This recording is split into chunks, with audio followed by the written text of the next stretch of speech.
Mais Maro, on ne saurait même pas. Ah, le micro, là, me dérange.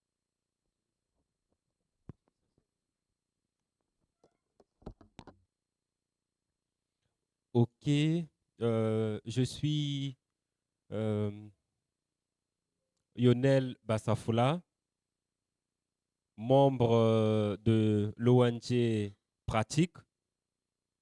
Et je fais partie du comité d'organisation du Salon Osiane et aussi formateur certifié en compétences numériques à l'Académie numérique. Je m'explique. Pratique est une association et l'association Pratique a plusieurs projets. D'où le premier projet de l'association Pratique, c'est Osiane. Osiane, ce n'est pas une structure, ce n'est pas une association, mais c'est un projet de l'association Pratique. Et le deuxième projet de l'association Pratique, c'est l'Académie numérique. Au sein de l'Académie numérique, nous offrons des formations, plusieurs formations en ce qui concerne le monde numérique et c'est certifié. Et nous avons l'avantage à l'Académie numérique, on offre des formations certifiées, on a un partenariat ICDL, c'est le logo que vous voyez à côté, et ces formations sont reconnues à l'international. Et comme vous allez le remarquer, je ne suis pas seul, je suis avec Madame Marthe Bassaki qui va se présenter ici tout à l'heure. Merci.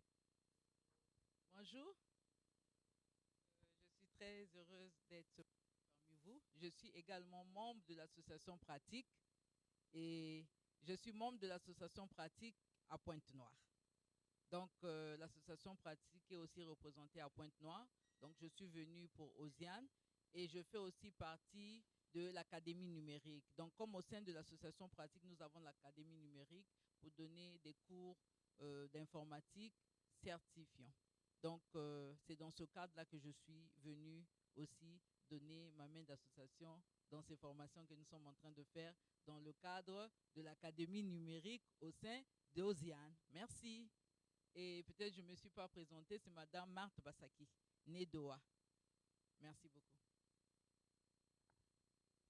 Ok, c'est bon. J'espère que devant vous, on n'est plus des inconnus. On, on se connaît maintenant. Ok, en fait, c'est une séance euh, un peu particulière. C'est pas, comment dirais-je, ici, on n'est pas à l'église. Là où il n'y a que le pasteur qui parle, nous, on dit qu'Amen. Qu'il ment ou qu'il ne ment pas, on fait que dire Amen. Ici, tous, on va participer. Donc, ça sera une séance interactive. Est-ce qu'on est d'accord? Et comme on a l'habitude de dire, il n'y a pas de questions bêtes. Vous avez une question, posez la question. Parce que forcément, quand on a une question, ça veut dire qu'on on s'attend à une réponse, peu importe la question. Donc, n'ayez pas honte, on soulève juste la main. Nous, on est là pour répondre aux questions. Et c'est une séance interactive. C'est bon? Et en commençant, il y a une question que les gens confondent souvent entre le web et l'Internet. Qui peut nous faire la différence? Si vous ne répondez pas, on ne va pas avancer. On va rester là jusqu'à la différence entre le web et l'Internet. Oui.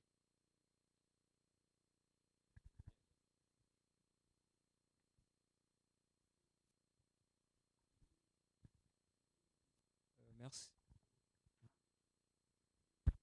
Merci beaucoup. Je suis Henri Ndilou.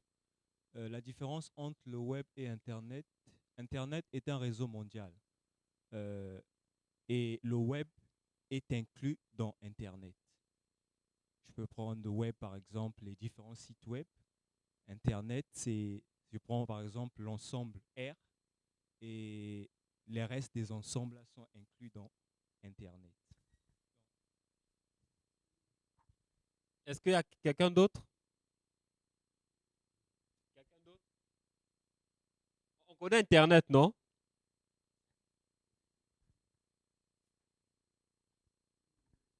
Merci. Moi, c'est Wilson. Par rapport à ce qu'il a dit et par rapport à ce que moi je comprends, je pense que le web, c'est la toile, c'est ce qui est mondial, qui réunit tout le monde. Et l'Internet, c'est ce qui nous permet d'avoir accès au web, par rapport à ce que moi je comprends.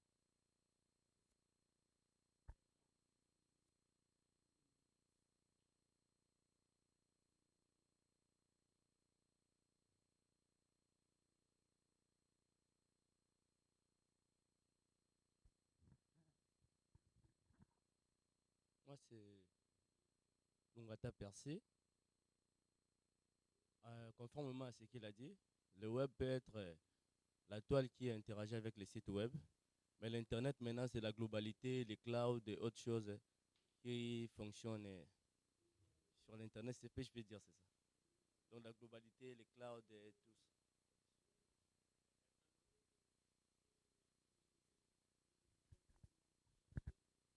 Bonjour à tous, je suis Monsieur Josué Pongo et à mon humble avis, je dirais que l'Internet, c'est la toile gigantesque qui regroupe les nombreux web. Le web, c'est l'ensemble des outils qui utilisent Internet.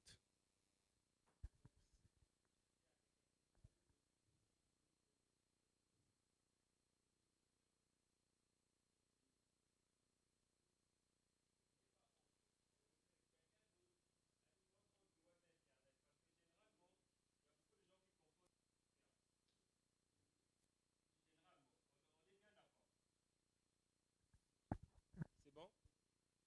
En fait, les réponses que vous avez données, elles sont vraies, mais sauf que c'est trop français. On n'est même pas encore à 9 heures. L'ambassade est encore fermée. Mais vous bombardez déjà le français. Attends nous-mêmes. C'est trop français. Même moi, j'ai failli être perdu. Bon, en fait, le plus simple. Le web, c'est l'ensemble des hypertextes. Je m'explique. S'il vous plaît, vous pouvez continuer.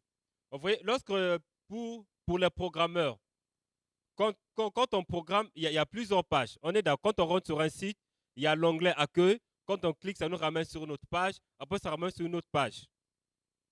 En fait, la superposition de ces pages-là, c'est ce qu'on appelle par le web. Voilà pourquoi, pour aller à d'autres pages, actuellement, quand tu vas aller sur un site, on t'envoie un lien. Parce que c'est ce lien-là qui te ramène sur cette page-là. Est-ce qu'on est d'accord? Donc, le web, c'est juste la sommation de ces pages. Plusieurs pages. Que ce soit sur Internet, que ce soit des applications. Ce sont des pages en réalité, mais numériques. Quand on clique, c'est une autre page qui s'affiche. On veut aller sur les contacts. La page des contacts s'affiche. On est bien d'accord. En réalité, c'est juste ça, le web. D'où on abrège par 3W. C'est-à-dire que c'est le lien qui nous permet d'accéder à ces pages-là. Maintenant, pour que ces pages-là se communiquent, parce que là, on a bel et bien les pages là qui se secondent. Mais pour qu'il y ait la communication, on a besoin de quoi? De l'Internet. D'où vous allez remarquer, sur certains sites, même quand tu n'as pas des données mobiles, tu peux accéder à la première page d'accueil, mais tu ne peux pas accéder à la deuxième. Quel déjà te tomber sur ça? Pourquoi? Parce que tu n'as pas le moyen de communication. C'est-à-dire que les pages n'arrivent pas à se communiquer. Est-ce que c'est bon? Quelqu'un a compris, c'est bon? Est-ce qu'il y a une question à ce niveau?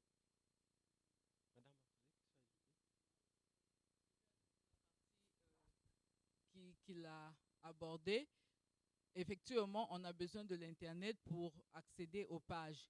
Mais si on a notre site web en local sur votre ordinateur, là, vous pouvez avoir accès à ça. C'est pour ça qu'on demande d'héberger sur les serveurs externes, là maintenant, pour que les personnes qui vont rentrer dans vos pages-là puissent avoir accès, ils doivent avoir l'Internet. Donc, s'ils n'ont pas l'Internet, ils n'auront pas accès à vos pages web. Merci. Là, maintenant, c'est clair, non? Là, maintenant, même si l'ambassade est fermée, on va se comprendre facilement. C'est bon? OK. Ici, la formation, le titre, c'est les outils pour vendre votre business efficacement. En français facile. Qui peut nous expliquer ça? Parce qu'avant d'avancer, il faudrait d'abord qu'on comprenne le concept. On est bien d'accord. Parce que si déjà, dès le départ, on est perdu, on ne peut pas avancer. Est-ce que quelqu'un, 2 ou 3 personnes, peut nous expliquer ce titre-là en quelques mots?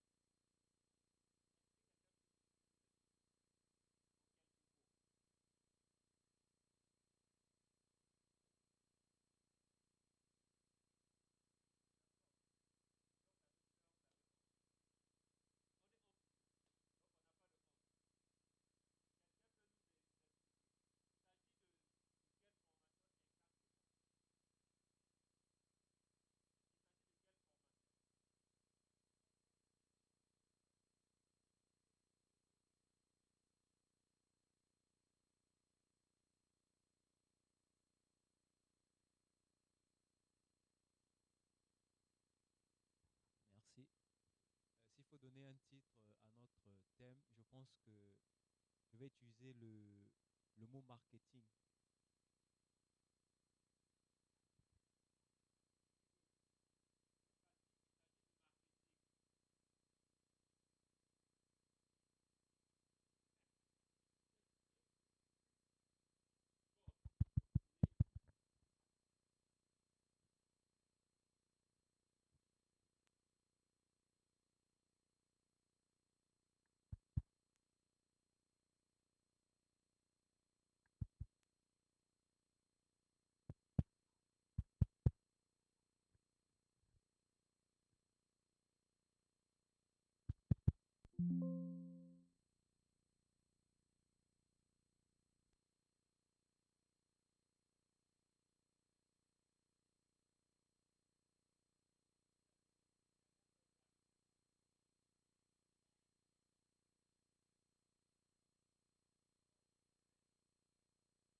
Le marketing digital est une branche de la communication digitale. Donc, quand on parle du marketing digital, on fait allusion à la vente en ligne qui ramène au e-commerce. C'est bon? Est-ce que c'est clair au niveau du titre? D'où on a tiré ce titre-là. Pourquoi on a ajouté les outils numériques? Parce qu'aujourd'hui, l'IA est en train de prendre de l'ampleur. L'IA fait partie de quoi? Des outils numériques. D'où, dans cette formation, on va vous apprendre comment utiliser les outils numériques pour vendre efficacement votre produit. L'erreur grave que nous, on a l'habitude de faire, hein, Madame Marthe, c'est très grave. On a un petit 10 000, on va à Poto-Poto, on achète les sandales, les sacs, on vient à la maison, on met ça sur le carreau. On commence à prendre les photos. Tchac. Des fois même le petit frère, il met son pied, il dit, on lève ton pied. Tchac. Après on fait quoi? On bombarde sur les statues. C'est pas le marketing digital. C'est pas marketing digital. Et je sais que nombreux d'entre nous l'ont fait. On bombarde jusqu'à, des fois même les forfaits les gens finissent. Et les autres, ils exagèrent même vidéo. C'est bon? Est-ce que c'est clair? Donc ici, c'est juste vous montrer les astuces, comment vous pouvez vendre vos produits en ligne. Il ne s'agit pas de prendre les produits, tu prends en photo, tu as créé ta page, tu commences à bombarder sur les réseaux. Non. Dans tout domaine, on a des principes à respecter et des règles.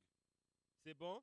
Donc ici, on va juste vous donner quelques clés de la vente en ligne. C'est bon? On va juste donner quelques clés. On a bien dit les outils numériques pour la vente de votre business efficacement. Donc, ici, c'est juste une session de formation de 2 heures. Donc, c'est considéré un peu comme l'introduction aux outils numériques pour mieux vous vendre. Et pour ceux qui vont vouloir approfondir, ils peuvent venir à l'Académie numérique de l'ONG Pratique. Donc, tout à l'heure, on va essayer de vous énumérer quelques outils qui peuvent vous aider à faire effectivement le marketing digital de vos entreprises. Voilà. Merci beaucoup. Vous avez une question? Des questions. Vous pouvez parler, c'est bon. D'accord.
Ok, merci beaucoup.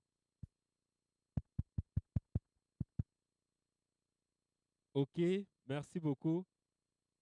Donc, je disais, on n'est pas à l'église. Au cas contraire, on va mettre un petit panier. On a besoin aussi des offrandes, vu qu'on transforme ça en église.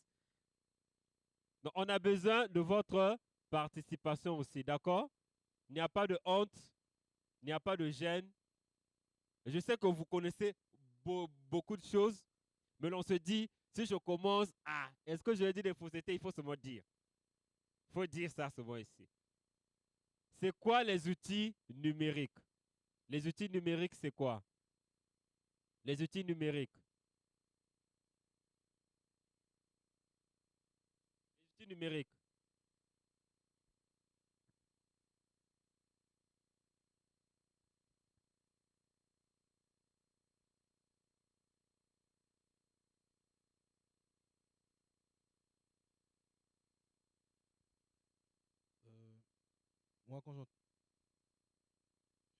Euh, moi, quand j'entends outils numériques, je pense plutôt à tout ce qu'Internet met à notre disposition pour promouvoir notre business, que ce soit réseaux sociaux, sites web, publicité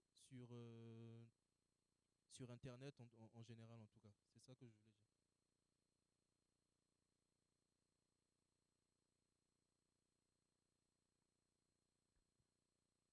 Bonjour.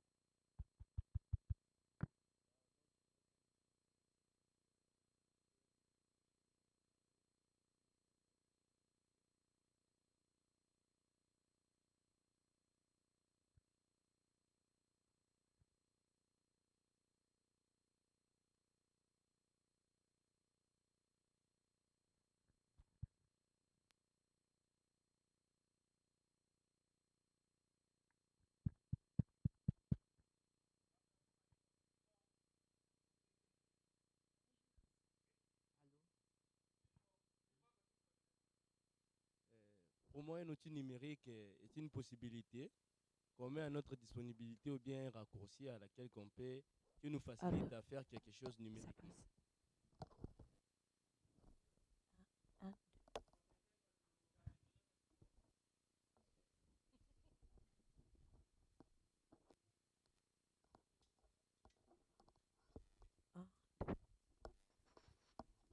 En fait, je dirais que les outils numériques ici, ce sont des applications ou logiciels qu'on peut utiliser sur nos téléphones, sur nos ordinateurs ou encore sur des tableaux.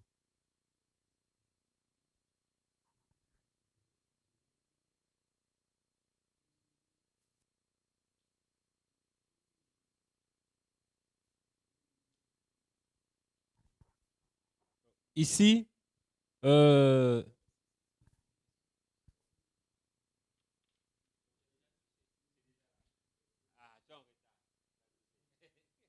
t'inquiète, la prochaine question. Tu es déjà le premier. Allô? Ok. Un outil numérique est un logiciel, une application, un programme informatique ou tout autre dispositif électronique conçu pour accomplir une tâche spécifique, améliorer une fonctionnalité ou faciliter un processus grâce à la technologie numérique. Donc, si je peux résumer, euh, la définition peut-être serait complétée par Madame Marthe. L'outil numérique, c'est un programme informatique qui nous permet de faciliter certaines tâches informatiques ou numériques. C'est bon? Est-ce que c'est moins clair? Donc, si je peux résumer, je retiens. Les outils numériques, ce sont des programmes informatiques conçus pour réaliser des tâches bien spécifiques. Madame Marthe? C'est bon, merci.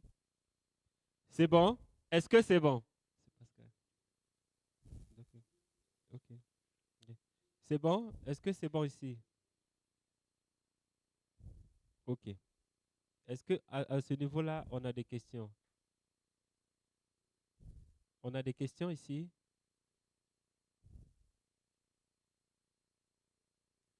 On peut avancer, c'est clair?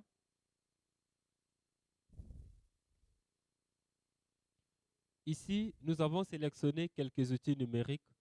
c'est vrai qu'il en existe plusieurs. Et on a dit tout à l'heure, les études numériques nous aident à accomplir des tâches spécifiques. Et non, nous, par rapport à la formation que nous avons sélectionnée, le marketing digital, on a sélectionné quelques outils numériques en marketing digital. C'est bon? Donc ici, il en existe plusieurs. Il n'y a pas que ça, il y en a plusieurs. Mais on a sélectionné, je crois, 5. On a le premier outil qui nous permet d'automatiser l'automatisation. On a Google ADS qui nous permet l'optimisation. On a Mail Pro. On a HotSuite pour la gestion des réseaux sociaux. On a Byteline pour raccourcir votre code UR. Vous allez voir deux fois, quand vous travaillez, surtout pour ceux qui font des formulaires en ligne, deux fois, vous voyez, le lien qui va vous générer, il est très long. Vous pouvez le raccourcir, c'est avec ce logiciel-là. Et on a Canva, qui est un logiciel qui nous permet de créer des visuels. On n'a pas besoin d'avoir des compétences en infographie ou en design graphique. Il nous permet de faire des affiches ou tous les sports de communication que nous voulons. Donc ici, c'est des outils numériques qui nous facilitent vraiment certaines tâches. Or qu'avant, pour créer une affiche, je devais aller faire une formation en infographie. Je dois connaître Photoshop. Je dois connaître Illustrator. C'est bien ça, non? Or qu'avec ces outils numériques-là, je n'ai pas besoin d'avoir les connaissances sur Photoshop ou Illustrator ou d'autres logiciels. Donc, j'ai Canva chez moi à la maison. L'avantage, c'est utilisable sur le téléphone, tablette et ordinateur. Donc, même avec le téléphone, ça vous aide aussi à réduire les coûts. Là où tu devais payer un infographe, toi-même tu fais ce boulot-là. C'est bon? Est-ce que c'est clair? Donc, c'est comme on a dit ici tout à l'heure, c'est juste une séance de 2 heures. Je crois que Madame Marc, il y a une suite demain, non? Oui, il y a une suite. C'est en 2 phases. Donc, on a juste 4 heures où on est bien d'accord qu'en 4 heures, on ne peut pas tout voir.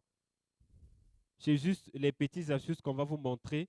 Mais vous aussi, quand vous rentrez à la maison, allez faire les petites recherches. Même si vous n'avez pas Internet, de demander au moins au voisin. Si tu ne salues pas le voisin, quand tu rentres ce soir, tu dis au moins voisin, bonjour. Demain, tu dis, est-ce que tu peux mettre le code Wi-Fi? On a toujours un voisin dans notre quartier qui a maintenant le Wi-Fi chez eux. C'est bon? Donc, ne vous arrêtez pas ici.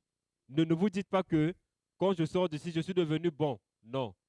On vous donne juste les petites astuces. Mais une fois à la maison, allez faire des recherches. Ça va beaucoup vous aider. N'allez pas croiser les bras. Il en existe plusieurs. Il y en a plusieurs. Il y a des milliers d'outils numériques qui nous permettent de bien vendre nos produits en ligne. Mais malheureusement, on ne pouvait pas tout aligner. On a juste sélectionné quelques. Ce sont les plus utilisés. C'est bon? Oui, on peut avancer. OK. Ici, c'est maintenant quoi le marketing digital?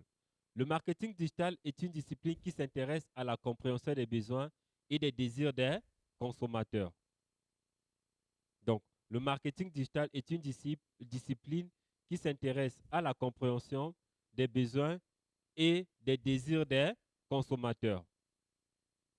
Donc, quand on se lance dans le commerce, que ce soit en ligne ou en présentiel, la première des choses, c'est quoi? C'est satisfaire le client. Ce n'est pas d'abord se faire de l'argent. Mais nous, Congolais que nous sommes, ce n'est pas notre affaire. Nous, quand on fait du business, que le produit soit bon ou pas, l'essentiel que je puisse m'empocher. Or, dans le marketing, c'est une discipline. La première des choses, c'est d'où est sorti l'adage qu'on dit souvent là. Le client est roi. Oui. Le client est roi. C'est sorti du marketing. Parce que la première des choses de la vente, que ce soit en ligne ou en présentiel, c'est de savoir d'abord connaître le besoin du client et savoir satisfaire son client. Donc voilà pourquoi, quand on parle de marketing, forcément, on doit passer par l'étude marché. Parce que tu ne peux pas d'abord vendre sans d'abord connaître ton marché. C'est bon? J'ai une sœur qui s'est lancée dans le marketing digital.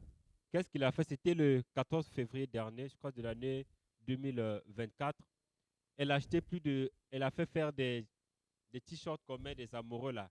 Elle en a fait 200 pour le 14 février. Elle en a vendu que 15. Ça veut dire que les autres là, elles vont encore les vendre dans quelle année? L'année prochaine. Parce que pourquoi elle est tombée dans ce cas-là? Elle n'avait pas bien étudié le marché. C'est bon? Est-ce qu'il y a des questions à ce niveau-là? Il y a des questions. Tu vas aller au marché total, tu as tes petites 50 000, tu vas acheter les Pères Noël WAP. Si tu es en décembre, tu vas acheter ballons, Père Noël, Barbie, poupée. Dites-vous, quand décembre va passer là, vous allez voir ça l'année prochaine. C'est sûr, non? Vous allez voir ça l'année prochaine. Parce que la première des choses, non, on se lance dans la vente parce qu'on a l'argent. Non. On doit d'abord comprendre le marché. Dans le marché, quel est le produit qui est le plus demandé?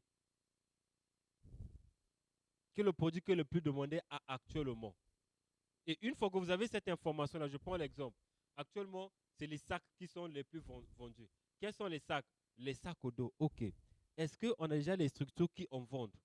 Comment est-ce qu'ils font? Quels sont leurs clients cibles? Ils vendent ça à combien? Ils s'approvisionnent où? Parce qu'il ne faudrait pas que tu vendes un produit, tu es allé à Total parce qu'il y en avait 100, tu as acheté, et tu te rends compte qu'en une semaine, c'est fini. Tu vas encore en avoir où? Tu vas tomber. Parce que tu n'as pas d'abord étudié le marché. Tu te dis, ils vendent les sacs, d'accord, on achète, mais quels sont leurs fournisseurs? Ils achètent à combien? Ce qui va me permettre de fixer mon prix. Le marketing, pour vendre le produit, il ne s'agit pas juste de diminuer le prix. Plus le produit est moins cher, plus ça pose beaucoup de questions. Donc, on est d'accord, non? Imagine cet ordinateur-là. On vient te vendre, on te dit, donne-moi 5 000. Je te poser quelques questions entre nous. Toi, tu veux dire quoi? On te dit, donne-moi 5 000 entre nous. Il est en bon état. Hein? Je dis, bon, j'ai une urgence. Bon, il me faut 5 000. Je dis, bon, je veux juste vous vendre mon ordinateur. Tu dis, bon, mon gars, donne-moi 5 000. Honnêtement, si tu as 5 000, tu vas donner directement. Tu vas te dire quoi? Non, c'est pas clair. C'est ça, non? On va te dire quoi?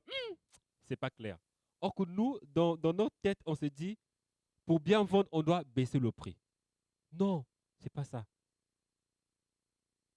Donc, si je venais te dire, bon, mon gars, j'ai besoin moins de 100 000. Je dis, ah, gars, 100 000, c'est trop. J'ai un petit 60 000. Là, au moins, c'est raisonnable. C'est bon, non? Je dis, gars, donne-moi 5 000, je t'assure. Même si je mettais ça là, je mets 5 000, les gens ne vont pas acheter. Ils vont se poser des questions. C'est pas clair. Ça s'allume là, mais quand tu rentres à la maison, demain, peut-être quand tu vas allumer, ça va plus s'allumer. Donc, le but, c'est on fixe le prix par rapport à la tendance sur le marché. On ne descend pas juste le prix parce qu'il faut les descendre. Et il ne faut pas aussi que le prix soit trop cher. Parce que plus c'est trop cher, plus ça fait fuir de la clientèle, plus ton concurrent peut récupérer tes clients. Donc, c'est un domaine qui demande beaucoup de réflexion. C'est bon? Est-ce qu'on peut avancer à ce niveau? On peut avancer? Je voudrais ajouter quelque chose au niveau de la connaissance des besoins, parce que c'est très important. Deux fois, nous faisons les affaires de quelque chose. Il arrive, moi-même, je suis du bio, je vends des produits cosmétiques, et l'huile palmiste.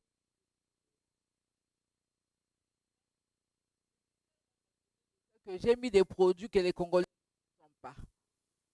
Par exemple, le beurre de un produit qui se trouve aussi au Congo, à Ouesso. Mais les Congolaises ne connaissent pas ce produit. Donc, ça en grande quantité. Et à l'époque, ça venait de la Côte d'Ivoire. Ça a fait même 2 ans pour finir. Donc, mon marketing devient de bien connaître les besoins de clients. Et souvent,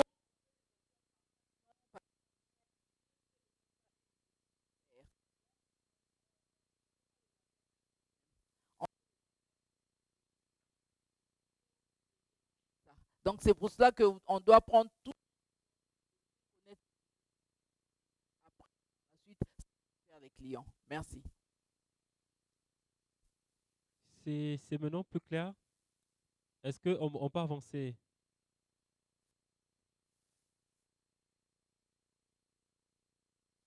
OK. Ici, on a les types de marketing. Il en existe plusieurs. Il en existe plusieurs parce que le marketing aussi est un domaine, mais qui a plusieurs branches. D'accord? Il en existe plusieurs. Et ici, nous avons juste sélectionné quelques. Ce ne sont pas toutes, mais on a juste sélectionné une partie. On a le marketing traditionnel. Le marketing traditionnel, c'est les affiches qu'on partage en route. Tu as une activité où tu vends un produit, tu fais imprimer les affiches, les banderoles, tu affiches. C'est ce qu'on appelle par le marketing traditionnel. La télévision, la radio, les publics postales, ça c'est le marketing traditionnel. On a le marketing digital. Le marketing digital, c'est l'utilisation des réseaux sociaux. Vous allez remarquer, on a commencé à parler du marketing digital lorsque les réseaux sociaux ont maintenant pris de l'ampleur. Avant, on ne parlait pas de ça. Donc, le marketing digital, c'est l'utilisation des réseaux sociaux. Et on a le marketing direct. Le marketing direct, c'est ciblé, personnalisé souvent par mail ou par SMS. Je m'explique. Le marketing direct aujourd'hui, je veux vendre un produit. Je me dis, bon, OK, je veux vendre les blocs-notes. Je veux me lancer dans la vente des blocs-notes. Mais on sait que ceux qui ont besoin de blocs-notes, quand j'ai fait mon étude de marché, c'est beaucoup plus les entreprises. Donc, qu'est-ce que je fais? Je vais aller voir ces entreprises-là, porte à porte. C'est bon? Soit je prends leur contact sur Internet. Il y a d'autres qui le font. Je prends les contacts de telle entreprise, RPCE sur Internet, Congo Télécom sur Internet. Qu'est-ce que je fais? Je passe maintenant les coups de fil. Bonjour, je suis telle entreprise, je vous propose mes services. Vous avez déjà connu ça. Ça se fait. Vous appelez, vous proposez vos services. Bon, OK, d'accord, bon, on peut vous contacter. Soit il y a d'autres qui envoient des mails ou il y a d'autres qui envoient des SMS. C'est ce qu'on appelle par le marketing direct. Ici, on a le marketing relationnel. Le marketing relationnel intervient dans tout type de marketing, que ce soit en présentiel ou que ce soit en ligne. Le marketing relationnel vous permet de fidéliser votre client, d'avoir de l'expérience client et une communauté. Toi qui vends les sacs, tu fais de la vente en ligne. On t'a appelé. Ah, j'ai besoin de 2 sacs. Il faut me livrer au rond-point Mazala. D'accord. Tu es allé livrer au rond-point Mazala. Nous, généralement, ce qu'on fait au Congo, Madame Marthe, une fois qu'on livre, la relation s'arrête là. On ne se parle plus. Oh, qu'est-ce qui se fait dans le marketing relationnel? Une fois que vous livrez la marchandise, il est quand même important, même au cours de la journée, même 2 ou 3 heures avant, de dire même merci beaucoup de faire la commande chez nous, nous vous remercions. En fait, ça met le client en confiance. Mais nous, une fois qu'on a livré, le contrat est scellé, quand tu as besoin de moi, tu m'appelles. C'est ce qu'on fait, non? Généralement, il y a d'autres qui peuvent même appeler. Ah, merci d'être passé chez nous, vous avez fait la commande, nous avons été honorés. Le client aime ça. Tous, on est client quelque part, on aime ça. Vrai ou faux? Tous, on aime ça. Imaginez, tu as pris tes 500, tu mets ton forfait MTN. 1 heure après, un MTN t'appelle. Merci beaucoup de recharger notre compte. Vous êtes notre client fidèle entre nous. Tu vas pas te sentir honoré. On va se sentir honoré. Or, généralement, ce qui tue nos business, c'est le marketing relationnel. Le relationnel ouvre les portes même dans la vie commune. Une fois que le client se sent aimé, il se sent considéré, il va vous recommander. Il va vous recommander. Ce qui fait que même quand un client, il ne savait pas où vous vous trouvez, il ne savait pas là où se trouvait votre boutique. Une fois qu'il s'est senti aimé, Même lorsqu'il va perdre son téléphone, il va chercher votre numéro. Il va m'aller sur Facebook. Ah, est-ce que je peux les trouver? Parce que le client s'est senti. Oh, nous, c'est pas ce qu'on fait. Tu as acheté, c'est fini. On se revoit à nous prochaine occasion. L'année prochaine. Donc, il n'y a que toi qui dois m'appeler. Donc, c'est aussi l'une des clés du marketing. Ça là, c'est un ticket gagnant, le relationnel. Le client se sent honoré. Ça ne s'arrête pas seulement là. Une fois que vous l'avez appelé, gardez la base de données. Même après une semaine, souhaitez même bonjour Madame X, l'entreprise Bishop vous souhaite une excellente semaine. Le client se sent honoré. Même s'il n'a pas acheté, il se soit honoré. Vrai ou faux? Même excellente semaine, même dans le mois, même 2 fois. Excellent dimanche. Ça fait du bien, je vous assure. Vous croyez que c'est pour rien quand on arrive dans les périodes de fêtes, MTN vous envoie les messages de joyeux Noël. Ils ne sont pas bêtes. Ils ne sont pas bêtes.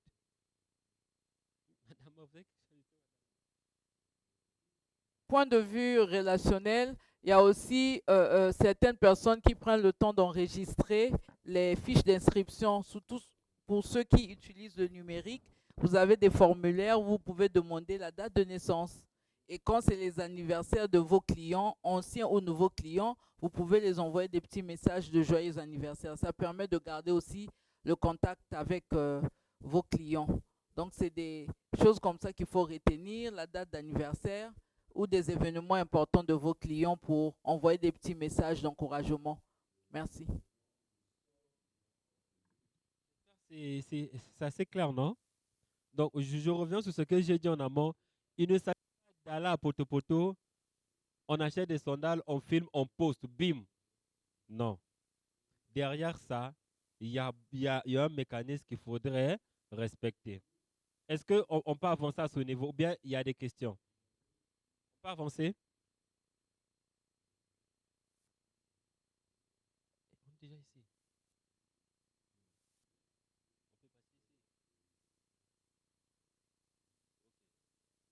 Ok. Donc, vous allez constater, dans notre formation, on a prévu des exercices. Maintenant, ça serait mieux de faire les exercices demain, parce que demain, on a une deuxième partie. La formation ne s'arrête pas aujourd'hui, on a une deuxième partie demain. Donc demain, ce sera une journée qui sera juste consacrée aux exercices. Ici, par exemple, on vous a parlé tout à l'heure dans les différents types des outils numériques, comment créer des visuels. Tu n'as pas besoin d'avoir des connaissances en infographie ou de maîtriser Photoshop. Donc, ça veut dire que c'est des exercices que nous allons faire demain. Donc, demain, venez au. Tu n'as pas besoin d'être infographe. À partir de demain, tu dois être capable de faire ta petite affiche. Tu veux vendre du manioc ou des sacs, tu peux faire ta petite affiche. C'est les exercices qu'on va faire demain. C'est bon?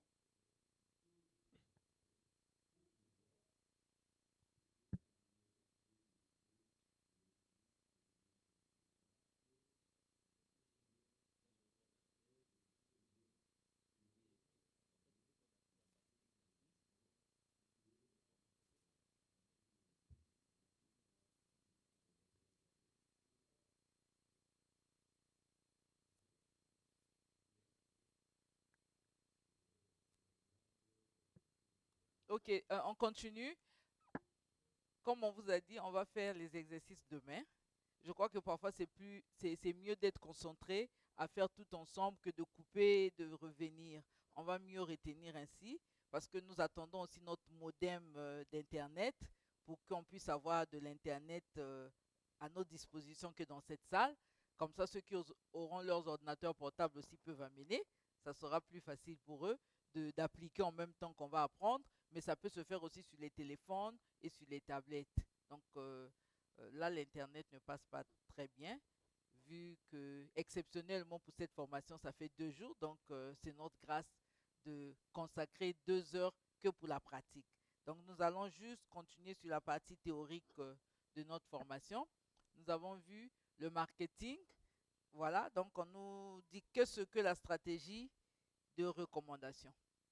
Le marketing de recommandation est une stratégie marketing basée sur les recommandations et le bouche à oreille des clients existants d'une boutique en ligne ou hors ligne pour gagner des nouveaux.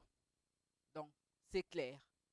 Le marketing de recommandation, comme il venait de le dire, si vous avez eu le temps de satisfaire un client au départ, c'est ce client-là qui va vous recommander. Et il peut vous recommander en ligne, il peut vous recommander de bouche à oreille, de telle sorte que, par exemple, quand vous avez créé votre site internet ou votre page web ou blog, il peut envoyer le lien à des nouveaux clients. Mais il peut aussi parler de votre produit directement. C'est ça qu'on appelle le marketing de recommandation. Et souvent, les gens, même sur TikTok, ils ont l'habitude de dire abonnez-vous, likez, partagez. Et la partie partagée là, c'est aussi le marketing de recommandation. Souvent, ils n'oublient pas cette partie, surtout sur TikTok. Quel que soit les types de vidéos, même quand c'est des vidéos, vous allez dire ça là, il ne va pas monétiser ça, il ne va pas gagner de l'argent. Même quand c'est des pasteurs maintenant, ils sont là en train de dire likez, abonnez-vous et partagez. Parce que personne ne veut rester rien que dans son petit réseau. Tout le monde veut utiliser vraiment l'outil informatique pour mieux se faire connaître. Et comme ils connaissent la puissance du marketing de recommandation, donc ils encouragent les personnes qui les suivent à recommander aussi leurs produits à d'autres personnes. Merci. Les outils de recommandation que nous avons ici, nous avons les enquêtes NPS. Au niveau des enquêtes, nous avons aussi les parrainages des clients. C'est un peu ce qu'on a déjà dit ici. Inviter à recommander ou récompenser les ambassadeurs. Il peut arriver que vous décidez d'avoir des ambassadeurs. J'ai déjà vu des gens qui disent je suis à la recherche de 10 personnes. Les 10 personnes-là, ils auront par exemple tel produit si ils peuvent inviter 10 autres personnes à acheter nos produits. Et deux fois, ils font semblant de dire j'ai seulement besoin de 10. Les 10 premiers auront mon produit à tel prix s'ils m'amènent encore 10 autres produits. Mais par contre, dans la pratique, il va se retrouver par exemple avec 100 personnes. Donc là, nous sommes dans les outils de recommandation des clients. On a aussi les contenus clients. Donc, mise en situation du produit. Et puis aussi, on peut rassurer, excusez-moi, oui, rassurer les prospects. Donc, à ce moment, on peut utiliser aussi les contenus pour recommander nos produits, recommander nos sites internet. Ici, nous avons les classifications des produits d'achat courant, les produits d'achat réfléchi, les produits de spécificité et des produits non recherchés. Donc ici, comme le nom l'indique, la classification des produits, en fonction des produits que vous vendez, vous pouvez savoir si c'est des produits d'achat courant comme le lait, le sucre, le riz, et si c'est d'achat des produits réfléchis ou spécifiques. Par exemple, si vous vendez les cartouches de chasse, c'est un produit spécifique. C'est un produit dont on ne fait pas le marketing n'importe comment. Bien sûr que les chasseurs utilisent ça pour chasser du gibier, mais ces genres de produits-là, c'est des produits spécifiques et rares dont on ne fait pas le marketing n'importe comment sur les réseaux sociaux. Sinon, on peut vous arrêter. Et c'est des produits qui demandent par exemple les autorisations du ministère de l'Intérieur et autres pour vendre. Donc, vous devez savoir quel type de produit que vous vendez pour être capable de faire le marketing digital avec ou le mettre sur des réseaux sociaux ou quel type de marketing vous allez utiliser en fonction de vos produits. Et il y a des produits non recherchés, mais il y a aussi des produits recherchés, des produits spécifiques. Donc, vous devez savoir dans quelle catégorie vous vous trouvez. Oui, oui, il va ajouter quelque chose.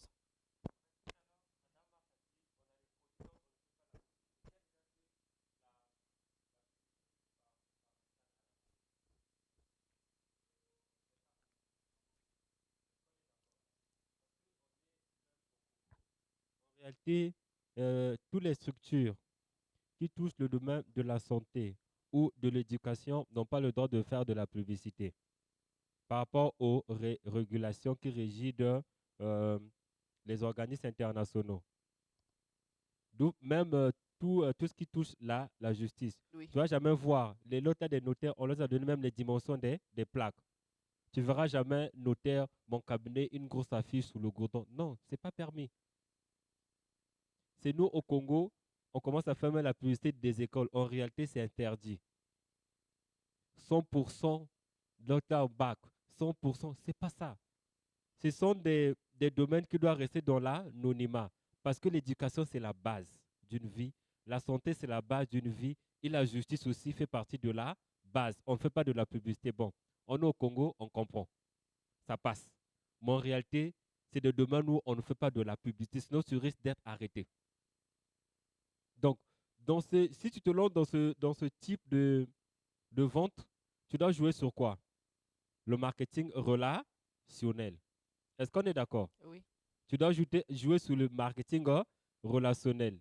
Si tu as une pharmacie, tu vas avoir une page Facebook, tu ne vas pas commencer à vendre le paracétamol au lieu de 1000 francs, donner 800. Tu ne peux pas faire ça, va t'arrêter. Ta page va servir à quoi? À prendre des rendez-vous en ligne ou à parler de tes services. Quand je parle des services, de l'accueil, tout ça, mais tu ne peux pas vendre des produits. C'est strictement interdit. C'est bon? Donc, d'où tout à l'heure, on revient sur ce qu'on a dit, Madame Marthe, il faut faire l'étude du marché. On ne se lance pas n'importe comment sur un domaine. Et quand je reviens sur les produits courants, il y a une précision. Dans ta structure, tu vends les sacs, tu vends les biberons, tu vends les sandales. Il y a des gens qui se lancent dans tout. Hein. Tu vends les stylos, tu vends les ordinateurs. Et le piège que nous on fait, je prends tous ces produits-là, je bombarde sous les statuts. Brrr. Peut-être le produit là où il y avait plus le besoin, je n'ai pas pu le voir à la fin. C'est ce piège-là qu'on fait. Peut-être là où j'avais plus de besoin, vu qu'il y en a trop, je me suis lassé. C'est-à-dire que je n'ai pas vu ça. Qu'est-ce que ça fait? Ça vous fait perdre les clients. Dans ce cadre-là, qu'est-ce qu'on fait? On vend par stratégie. Je te dis, j'ai ces produits-là à vendre. C'est-à-dire que je peux les segmenter par jour ou par semaine. Cette semaine, je me concentre sur les sacs. C'est bon? C'est-à-dire que sous mes statuts, je vais mettre en lumière juste les sacs. Mais sur tous les produits que vous vendez, vous devez avoir une base.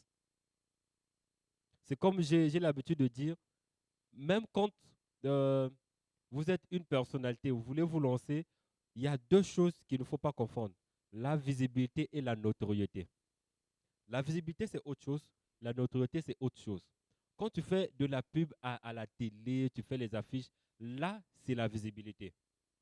Mais pour vendre, il faut la notoriété.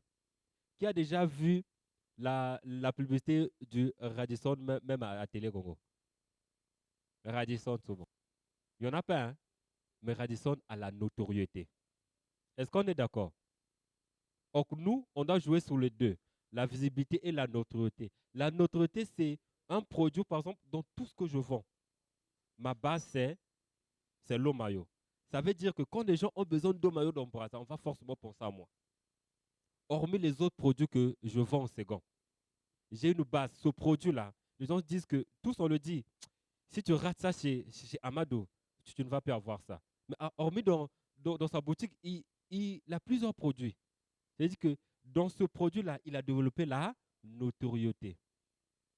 C'est bon? Je prends l'exemple. On est à l'école. À l'école, généralement, on a des gens qu'on connaît, qui est connu dans toute l'école. Je prends par exemple Eric.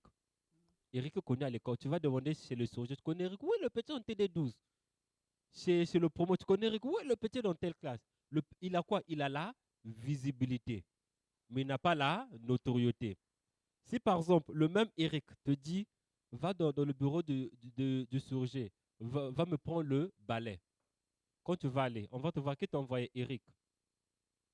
Et il est qui dans cette école? On ne va pas te donner. Mais il est connu. Est-ce qu'on est d'accord? Mais il est connu. Mais tu ne peux pas prendre ce balai parce qu'il n'a pas la notoriété. Mais si tu vas dans le bureau du surgé, tu dis, tu veux prendre le balai qui t'a envoyé, le promo, prends. Le surgé le promo a la notoriété. La notoriété, c'est ce qui fait votre valeur, votre identité. Or, quand vous vendez dans tous les produits, vous devez choisir un produit phare qui va faire votre notoriété. Est-ce qu'on est d'accord? Est-ce qu'on se fait comprendre? Donc, ne vendez pas juste pour vendre. Moi, je suis juste là. Après, Madame Marthe va avancer.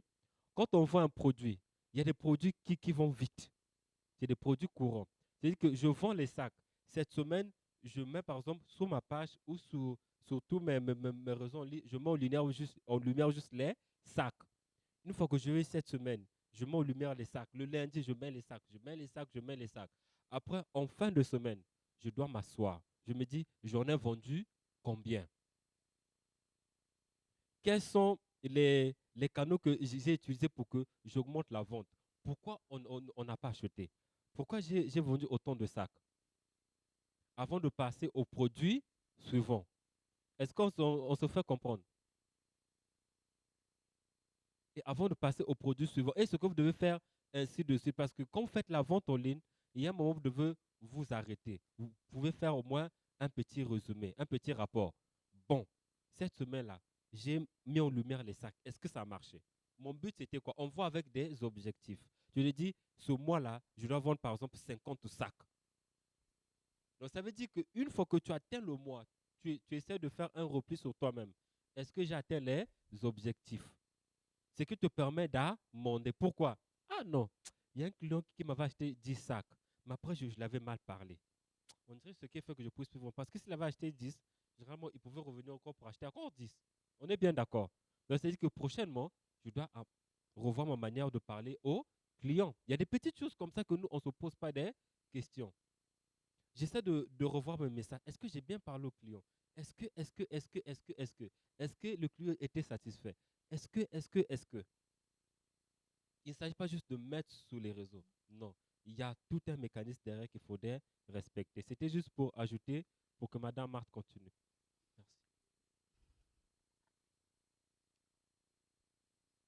Question.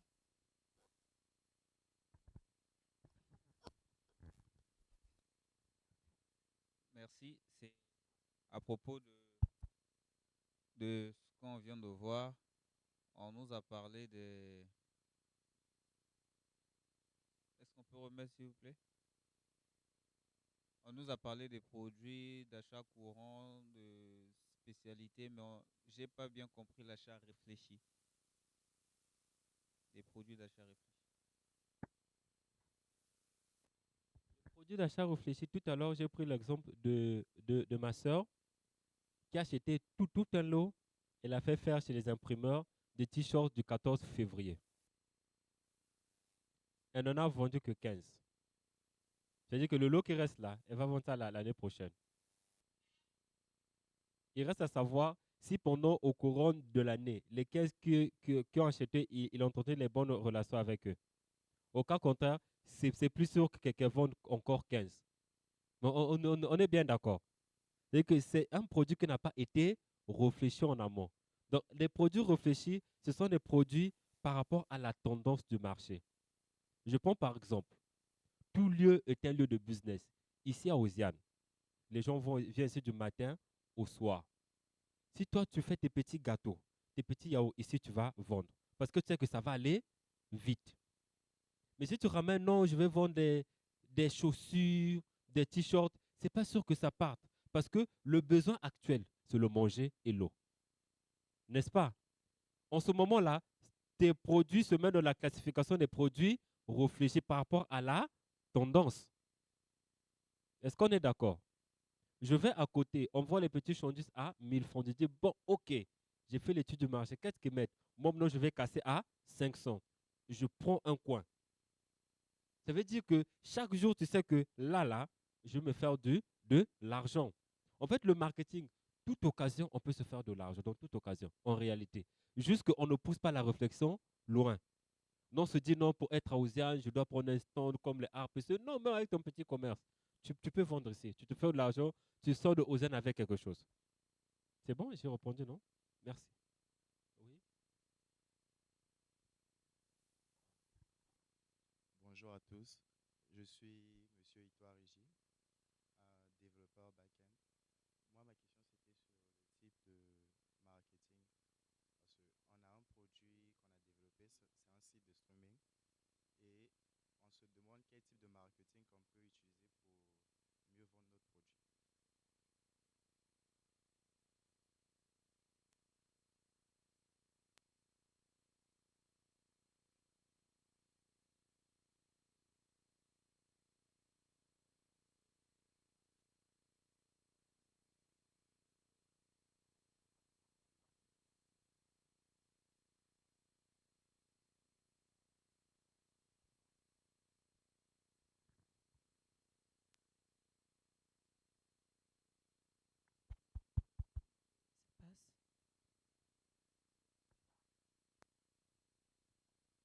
Je me présente, je suis Monsieur Itoile Régie et je suis développeur back-end.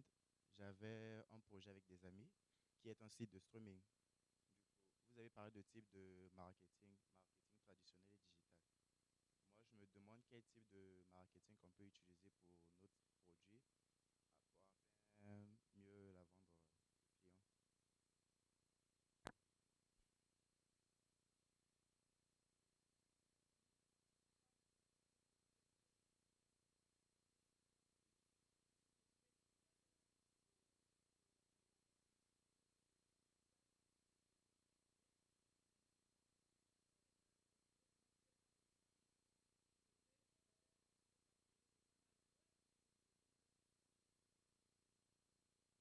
Excusez-moi. C'était éteint. Excusez. Donc, euh, vous devez déjà commencer par créer votre page site web et puis faire la promotion maintenant dans les outils que nous sommes en train. Actuellement, c'est vrai qu'aujourd'hui, on va mettre l'emphase sur Canva parce que ça va vous aider à pouvoir créer vos outils de marketing comme les flyers, les cartes de visite, même les sites aussi. Mais c'est les produits numériques que vous devez utiliser, le marketing digital. Donc, vous devez déjà commencer par créer quelques outils qui peuvent vous aider à faire la promotion de votre produit. Vous pouvez... Déjà, il y a un terme qui a cassé la tête à tout le monde, streaming. L'ambassade est fermée, tout le monde a Osiane.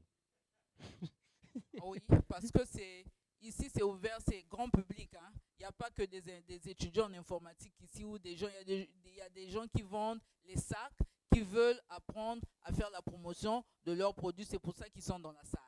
Donc, s'il vous plaît, n'utilisez pas trop des termes techniques parce que c'est un peu difficile pour tout le monde. Mais vous pouvez dire ça en français courant, comme il a dit, pour que le commun de mortels puisse comprendre ce que c'est.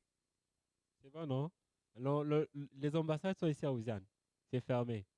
Donc, en fait, le streaming, c'est quoi? C'est juste un site, si je comprends bien, qui permet de faire les directs.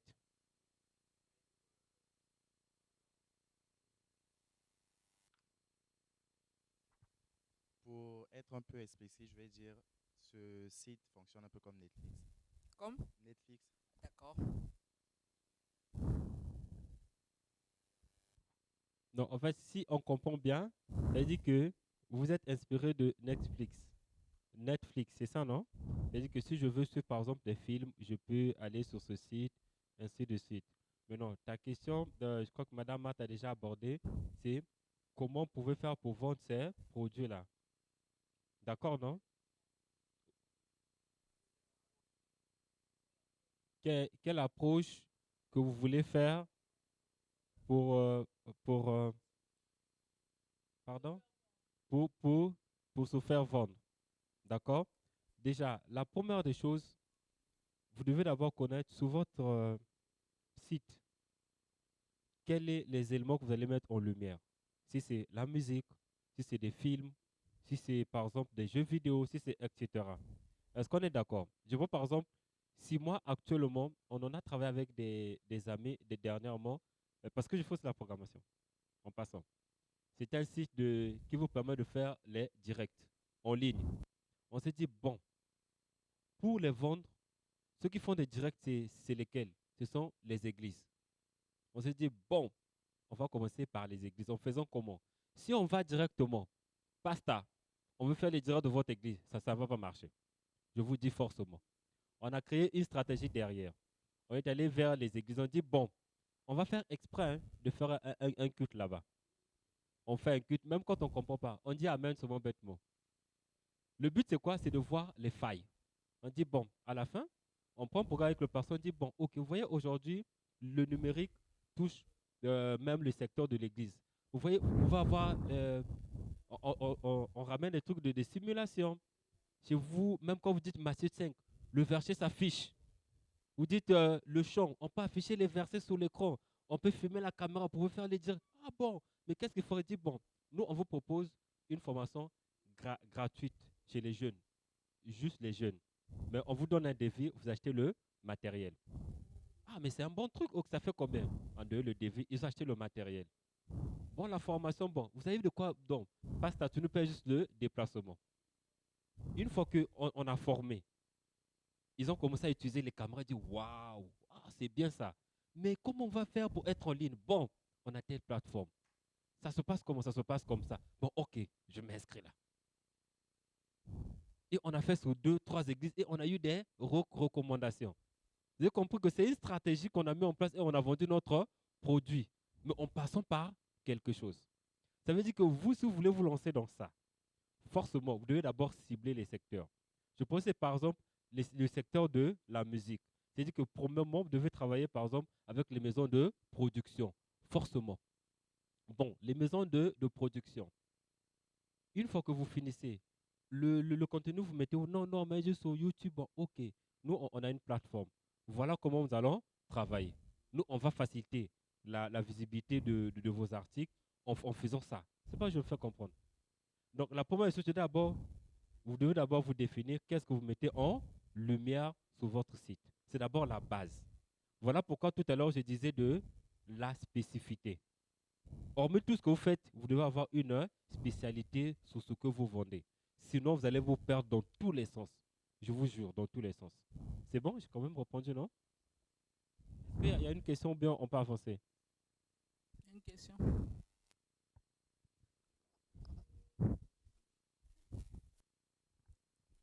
Bonjour à tous. Je suis Madame Eying Menge et je suis la promotrice d'un site web panafricain d'e-commerce, namaki.com.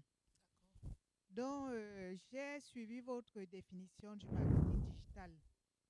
Je ne sais pas si elle n'est pas un peu générique, sinon occidentalisée. Parce que quand vous dites que le marketing digital, c'est faire du marketing à travers les réseaux sociaux, est-ce que vous connaissez un réseau social africain? Hein? Est-ce que vous n'êtes pas en train de faire la promotion là des Facebook, ainsi de suite? Parce que de e-commerce, faire du marketing dans une plateforme panafricaine, c'est aussi finalement du marketing digital. Donc peut-être il faut un peu asseoir une définition un peu plus générale, faire du marketing à travers Internet. Ça laisse de la place un peu pour nous autres, que l'Afrique apprenne à consommer des produits de marketing africains. Hein? Parce que si vous n'allez pas entendre que des Africains sont devenus milliardaires à travers Facebook ou Amazon. Pourtant, les Chinois deviennent milliardaires à travers Alibaba. Les Européens deviennent milliardaires à travers Amazon. Bref, il nous faut une plateforme de marketing digital panafricaine. Et c'est ce que nous sommes en train de faire. Et pour s'adresser à ce créateur, je pense que notre plateforme, votre produit serait le bienvenu dans notre plateforme. Hein? C'est également du marketing digital, mais si on est en train d'organiser, d'activer un marché panafricain, parce que le marché panafricain, il a encore éclaté dans Facebook, WhatsApp, nous on veut le ramener, hein, dans un marché africain, attirer l'attention des Africains, que regardez, il y a des jeunes et moins jeunes qui créent, hein, qui innovent, dans et qui créent des produits dont vous avez besoin. Et l'Afrique, c'est désormais 1,4 milliard d'habitants et de consommateurs. Donc, il faut valoriser ce marché-là. Merci.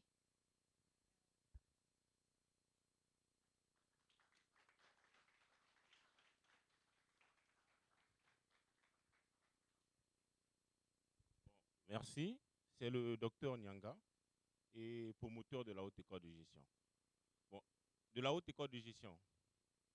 Premièrement, vous devez faire la différence qui existe entre le marketing traditionnel et le marketing digital, avant de rentrer dans le marketing digital.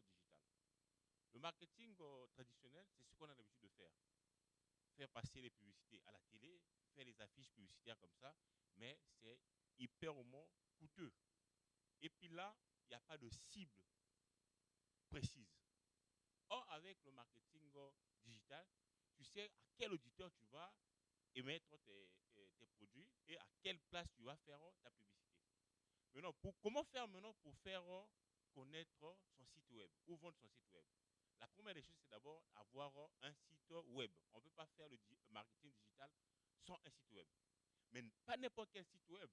Un site web qui est bien référencié. Quand on parle du référencement, il y a des systèmes, bon, il y a des développeurs ici, il y a des non-développeurs. Il y a d'abord des mots-clés. Il faut avoir des mots-clés qu'il faut. Il faut avoir un bon contenu. Et à la fin, il faut savoir maintenant comment booster maintenant tes pages, soit sur Facebook, soit sur YouTube, soit par TikTok. Et là aussi, ça demande aussi un budget. Et il faut savoir aussi à quelle occurrence tu vas faire. Beaucoup de gens commettent ces erreurs-là. Ouais, par exemple, si tu veux booster une page sur Facebook. Facebook, c'est un site web américain. Tout est bloqué aux États-Unis. Mais si tu boostes directement la page sur Facebook, tu ne mets pas la région que tu vas faire ta publicité, automatiquement ta publicité va sortir aux États-Unis. Tu as misé beaucoup d'argent, mais ça se situe même aux États-Unis. Mais qui va s'intéresser à ton produit aux États-Unis? Or, si c'est un produit uniquement congolais. Donc, ne rentre pas dans le système seulement. Il faut un réseau social, c'est pas congolais, africain, tout comme ça. Il y a des réseaux ou même des sites web africains qui existent. Mais le gros point, c'est qu'ils n'arrivent pas à faire la promotion de ces réseaux-là sociaux. Ils ne savent pas comment booster d'abord. La première chose, il faut d'abord faire la publicité de ton site web. Prenons le cas de MTN ou RTL. Qui ne connaît pas MTN ici là?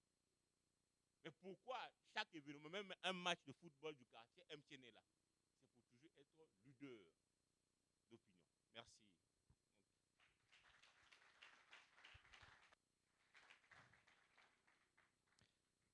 Merci beaucoup, docteur. Je crois que le docteur a fait le tour et a même rappelé ce qui a été dit en amont avec précision.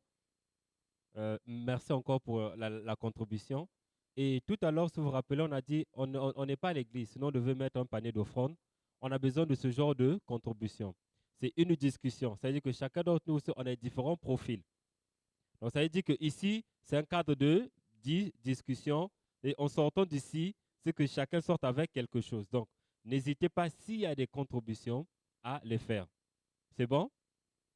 Sinon, on devrait appeler ça la conférence en marketing digital. C'est un atelier de formation, on doit tous contribuer. Merci encore, docteur. Merci aussi pour madame.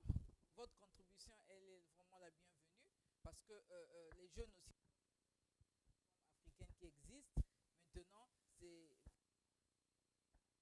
moi aussi je connais que ça existait.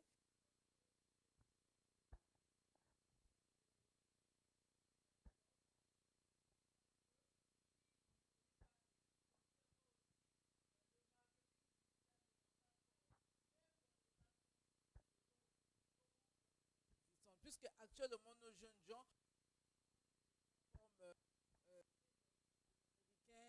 des Chinois et autres, c'est peut-être là-bas que vous devez d'abord mettre pour que nous on va apprendre et puis maintenant vous allez faire ces plateformes africaines. Mais en tout cas nous sommes très heureux d'apprendre votre plateforme qui existe et puis ça peut nous aider nous tous parce que moi-même aussi dehors de l'ONG pratique entreprise où je vends que des produits locaux africains. Donc, je crois que c'est là-bas que je vais faire vraiment mon marketing. Merci beaucoup pour votre intervention.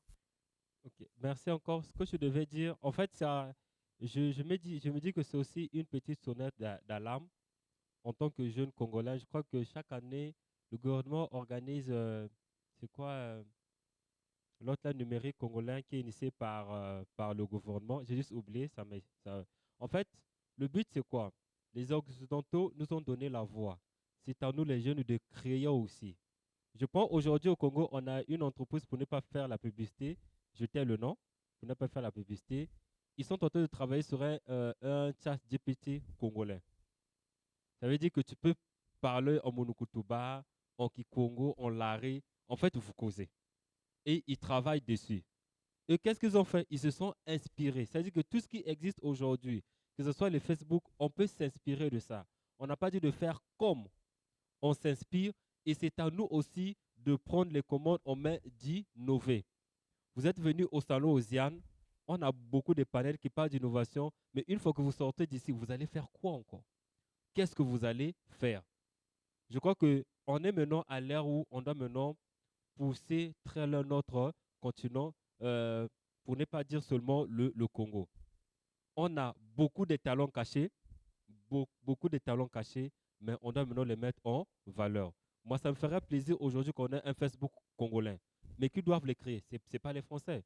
Ce n'est pas les Chinois, ça doit être des Congolais. Est-ce qu'on est d'accord? C'est vrai qu'il y a beaucoup de défis, mais on doit les transformer en opportunités. C'est même le thème de notre salon. Est créé par qui? On nous a même dit ça à l'automne passé. Qui a créé le mobile money? Qui le sait ici là? C'est les Africains. Les Kenyans. Les jeunes comme vous, comme ça là, ils ont créé mobile money. Aujourd'hui, mobile money a colonisé le monde entier. Donc il ne faut pas se dire non parce que nous sommes africains, nous sommes des nuls. Non. Africain est bon. Et parmi les grands inventeurs, il y a toujours un noir dedans. Mais généralement, on les masque. Donc, ayez toujours le courage et de l'innovation. Et en plus de ça aussi, je suis aussi DEP à la recherche scientifique.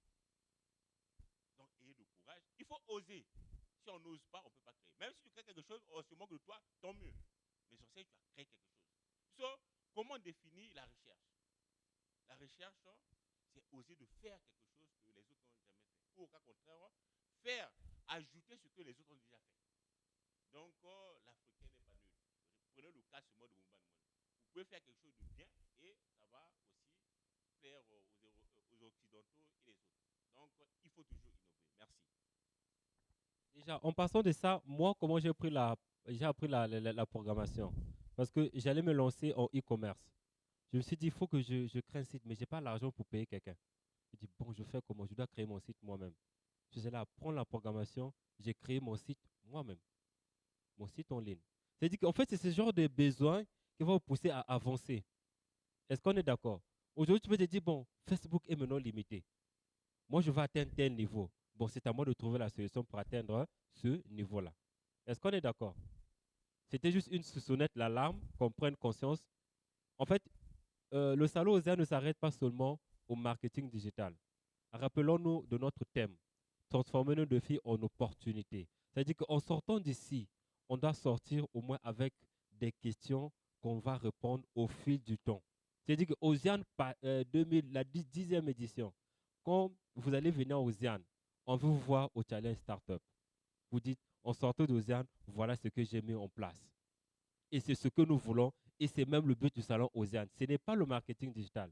Le marketing digital, on peut l'apprendre sur Internet. On peut faire des cours en ligne. Mais le but de la formation Osiane et la vision même de l'académie numérique, c'est de donner, comment dirais-je, c'est vous donner quelques bases afin que tout jeune soit porteur d'innovation. Et en passant même, l'académie numérique est logée au sein du Puy. Qui connaît le Puy? Le Puy. Juste à la scolarité centrale, en face, il y a même des paillotes. Pourquoi le puits? Je sais que vous avez pensé au trou. C'est la plateforme universitaire, la plateforme universitaire pour la transformation et des services numériques. Là-bas, nous avons un laboratoire. C'est-à-dire que vous êtes jeune, vous avez des projets innovants. Le puits vous accompagne. C'est là-bas est logée l'académie numérique. C'est bon? Est-ce qu'on est d'accord? OK. Donc, en revenant, madame.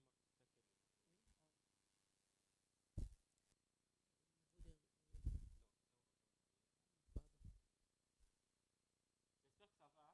On est tous, ça va, non? Ok, merci. Nous sommes au niveau de la fidélisation des clients. On va un peu parler de ça. Ici, il s'agit de mettre en place un système. Excusez-moi, je vais enlever ça.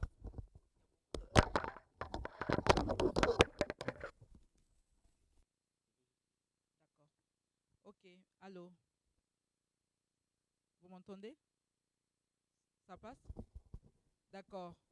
Ici, il s'agit de mettre en place un système de points de fidélité pour inciter à l'achat et proposer des cadeaux ou chèques cadeaux, permettre l'accès à des guichets spéciaux de faveur, des frais de livraison réduits, ainsi de suite. Donc ici, l'objectif, c'est inviter les clients les plus fidèles à des événements.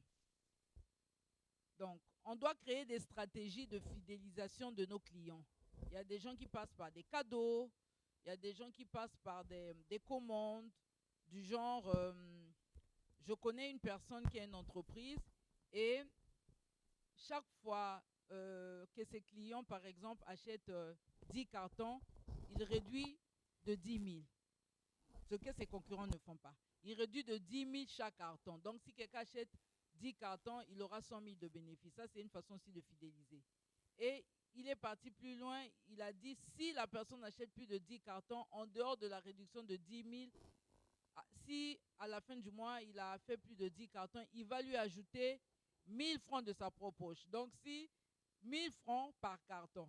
Donc, s'il achète 20 cartons, il aura 40 000 qu'on va lui restituer. C'est-à-dire, ce n'est pas la réduction, c'est pour inciter quelqu'un à payer.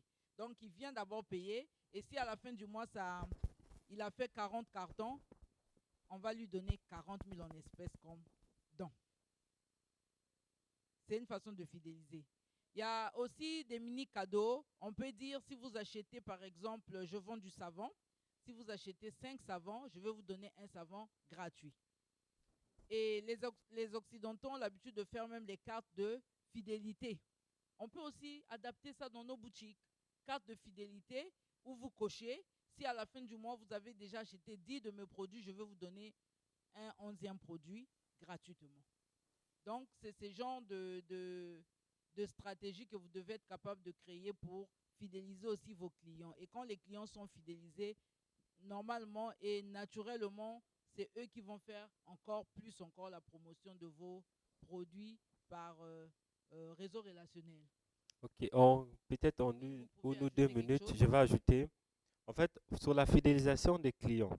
Ce qu'on fait comme erreur, quand on a une page, on ne publie que ce que l'on vend, de lundi à vendredi. Or, aujourd'hui, la fidélisation client, parce qu'on est dans le marketing digital, sur votre page, je prends l'exemple. Un lundi, vous pouvez faire une affiche excellent week-end. On le voit maintenant. La majorité des entreprises font ça maintenant. Micodec, MTN, ils ne sont pas bêtes. Excellent week-end. Ça veut dire que les internautes se sont déjà considérés. Premièrement. La deuxième des choses, par exemple, j'ai publié lundi matin, excellent week-end. Je ne dois pas encore. Vous savez pourquoi? Je dois donner le temps aux gens de consommer, de digérer l'information que j'ai mis lundi. Donc, c'est-à-dire que s'il y a une publication à faire, je dois le faire le mercredi. Je reviens le mercredi. Je vais maintenant parler, par exemple, d'un de mes services. Je vends les sacs, ainsi de suite. Maintenant, une fois que j'ai publié mercredi, je laisse passer la journée du vendredi. Je reviens quand? Je fais passer, par exemple, jeudi. Je reviens, par exemple, le vendredi. Pourquoi le vendredi? Là, je prends l'aspect congolais, pas l'accès pas occidentaux et tout. C'est-à-dire qu'au Congo, on sait qu'on a les forfaits week-end les vendredis. Donc, la majorité des gens sont connectés le vendredi. La majorité. C'est-à-dire que si je rate le vendredi, c'est-à-dire que c'est un jour clé pour moi. Là, c'est l'aspect congolais. C'est-à-dire que le vendredi, qu'est-ce que je peux faire? Je peux encore parler de mes services le vendredi. Après, le samedi, sur ma page, je peux organiser des petits quiz, des petites questions. Les 10 premières personnes qui vont répondre aux questions, ils ont 50% sur la réduction sur les sacs. Je reviens à ce que Mme Marthe a dit tout à l'heure. Si le sac coûte 10 000, les 10 premières personnes qui vont donner des bonnes réponses, ils vont juste payer à 5 000. Ce qui fait que chaque samedi, si c'est à 20 h que tu l'as programmé, dès 19 h, les gens seront sur ta page. N'est-ce pas? Ça fait partie aussi de la fidélisation. Est-ce qu'on est d'accord? Et une fois que vous faites ça, vous allez maintenant aller sur la recommandation. Les gens vont dire quoi? Tu as seulement 5 000. Non, tu vas avoir un joli sac. T'inquiète, mon gars. Je vais t'envoyer un lien. Dès que ce sera content, je vais t'envoyer un lien. C'est pas ça. Et là, on va dans le sens du marketing de recommandation. Et une fois, non seulement vous vendez les services, sur votre page, il faudrait que les gens apprennent aussi quelque chose. Donc, on a des rubriques inspiration ou des découvertes. Demain, on va voir ça, comment établir, on appelle ça comment, un calendrier éditorial, les jours des publications et les différentes rubriques. C'est demain qu'on va le voir. Ça veut dire que une fois que vous faites ça, le vendredi, si tu es par exemple dans la vente du beurre de karité, comme Madame Marthe, chaque dimanche, par exemple, à 19h, tu vas poser des questions de découverte. Le premier beurre de karité a été découvert où? Vous voyez des trucs comme ça. Les gens répondent, et à la fin, toi, tu viens mettre la bonne réponse. C'est-à-dire que non seulement les gens achètent, les gens aussi se sont cultivés sur ta page. Ce qui fait que les gens se fidélisent. Parce que si tu fais que vendre, sincèrement, les gens vont se saouler. Ils vont passer, il n'y a que des sacs, il n'y a que des tables. Ils vont se saouler, ils vont passer à autre chose. Mais si sur ton site, non seulement il y a du divertissement, ils viennent aussi, ils sortent avec quelque chose qu'ils ne connaissaient pas. C'est aussi un moyen de fidélisation. Par exemple, le premier beurre de karité a été causé par qui? Hein? Vois des petites questions comme ça. Voilà. Si tu vends par exemple des produits plastiques, d'où vient le plastique? Tu peux même aller sur Internet, des petites vidéos, comment faire les plastiques. Tu mets sur ta page. En fait, les gens se sentent considérés et fidélisés. Et ce sont des choses que nous, généralement, quand on ne fait pas. Il s'agit juste de créer une page, on bombarde, on bombarde, on bombarde, on bombarde. D'où vous allez remarquer, il y a beaucoup de sites de vente en ligne, mais ça ne marche plus. Beaucoup font de la vente en ligne, ça marche plus. Demandez sur 10. S'il y a ceux qui marchent, c'est seulement, et généralement ceux qui achètent, c'est leur entourage. Et ne vous dites pas, c'est parce que je booste une publicité que ça va marcher. Booster, ça ne marche plus. Ça ne marche plus. Je sais ce que je dis. Il y a des gens, il a boosté sa publication, mais il n'est qu'à 50 j'aime. Qu'est-ce qui n'a pas marché? Parce qu'il y a un mécanisme qu'on n'a pas respecté. C'est bon? Donc, fidélisation client, ça vient du marketing relationnel aussi. Fidéliser la clientèle, c'est important. Par exemple, un week-end, notre meilleur client du mois, c'est Madame X, un peu sa photo, bien designée. Il dit, oh, on m'a mis, waouh, le Congolais aime ça. Mais même si on fait semblant, moi, j'aime pas les. Au fond, on aime ça. Merci beaucoup. C'était. Oui, c'est ça. En tout cas, il faut faire ce genre de pub aussi parce que je connais une banque, comme on a dit, on ne fait pas la pub. J'ai un de mes amis qui travaille dans cette banque. Un jour, j'arrive comme ça, je vois sa photo affichée, tout. On dit meilleur manager de l'année et tout ça là. J'étais très content de voir que c'est lui qu'on a affiché.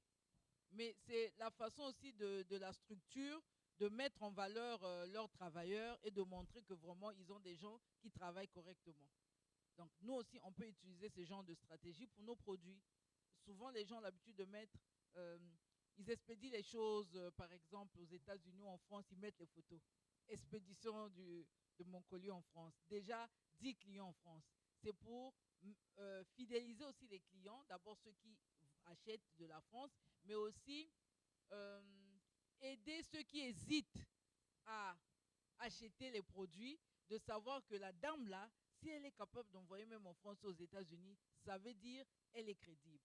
Et pour votre information, moi, j'ai trouvé les produits que je vends sur Internet. Sur Internet, en Côte d'Ivoire, j'avais acheté le beurre de karité pour la première fois. Hein. Après, il y a d'autres produits que j'ai trouvés au Congo. Le beurre de karité, l'huile palmiste, l'huile de coco, le beurre de cacao en ligne. Mais j'étais resté sur ce site pendant toute une année pour pouvoir décider d'acheter. Vous avez vu comment on peut fidéliser quelqu'un? Toute une année, j'étais sur le site.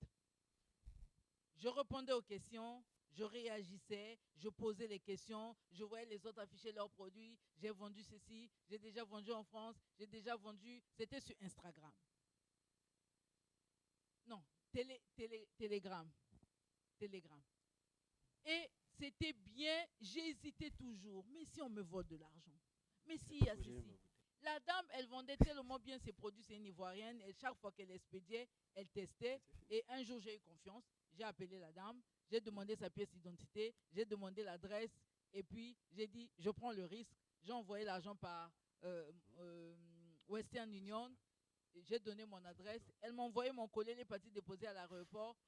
J'ai reçu mon colis à Pointe-Noire, à l'aéroport de Pointe-Noire. Vous voyez comment on peut faire les achats en ligne. Donc, parfois, il y a des clients qui vont venir sur votre site. Vous ne devez pas vous décourager de les fidéliser, d'appeler.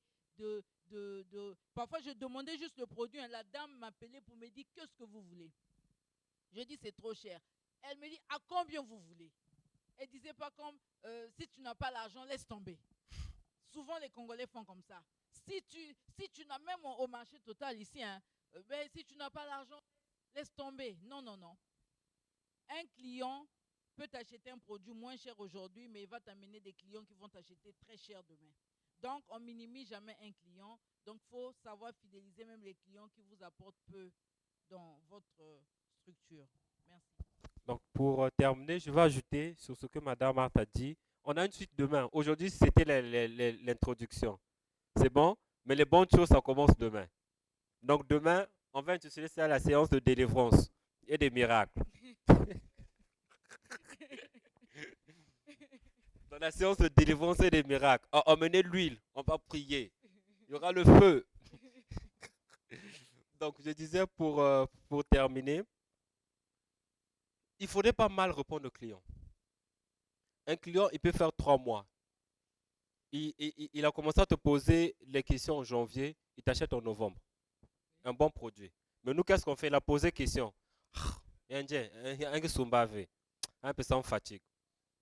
C'est ça, non? Oh. Ça c'est la distraction. Il me distrait. Non, c'est le client.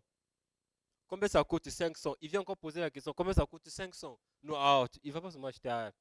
Tu vois, je ne vais pas répondre. Et tu dois les laisser en vue. Peut-être c'est le jour même qu'il devait prendre la décision d'acheter. Mais tu as fait passer le client. Donc ça veut dire que ne mettez pas vos émotions dans le marketing digital. On va parler en lingala maintenant.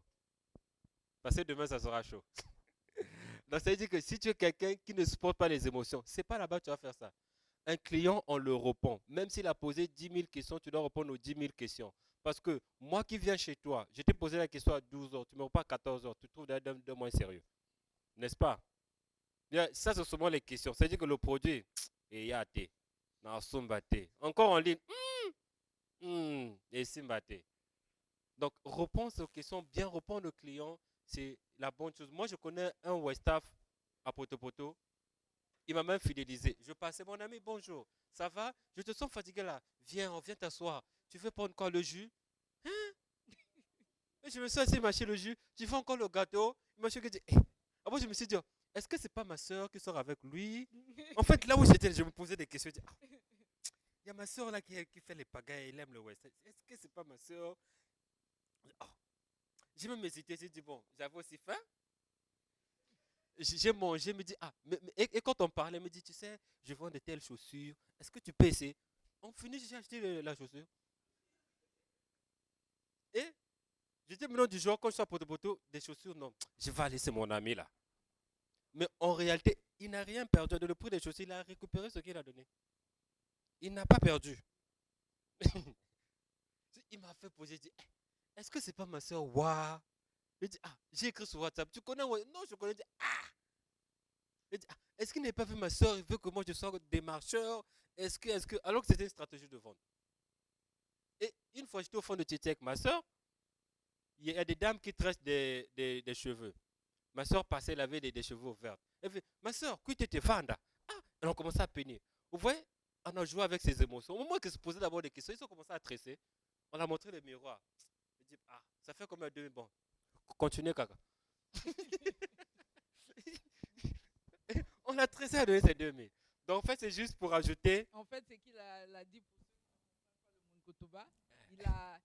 Il a dit que sa soeur était partie au marché et puis elle avait des cheveux ouverts. Souvent, dans nos marchés, il y a des tresseuses. Elles sont alignées là et puis elles touchent les cheveux. Et puis, finalement, parfois, elle partait aussi pour se faire tresser, mais elle devait faire son choix. Mais la première personne qui l'a touchée, elle s'est laissée faire et finalement, c'est là qu'on l'a tressé. Donc, souvent aussi, il y a ces genres de stratégies aussi pour attirer les clients. Donc, nous sommes en train de continuer. On termine à quelle heure? On a fini, hein? Oui. D'accord. Donc, on a fini. Demain, ça sera vraiment la pratique. On ne va plus aller dans les théories. On va concevoir avec notre outil Canva. Merci beaucoup. Donc, demain, on va voir comment gérer les réseaux sociaux. Tout ce que j'ai dit, les méthodes de publication, on appelle ça le plan éditorial. On va voir comment monter un plan éditorial, comment booster une page, comment programmer les publicités. Tout ce qu'on s'est dit demain, ça sera des séances pratiques. Voilà pourquoi, personnellement, j'ai les dénommé séances de délivrance. Les personnes disent quoi? Et des miracles. Mais nous, on ne va pas enlever les anges. On va dire aux gens de venir. Merci. Merci beaucoup. À demain. J'espère que ça a été, non? Ok. On espère vous voir demain aussi. Merci. Oui. C'est à quelle heure? À 9 heures. Oui.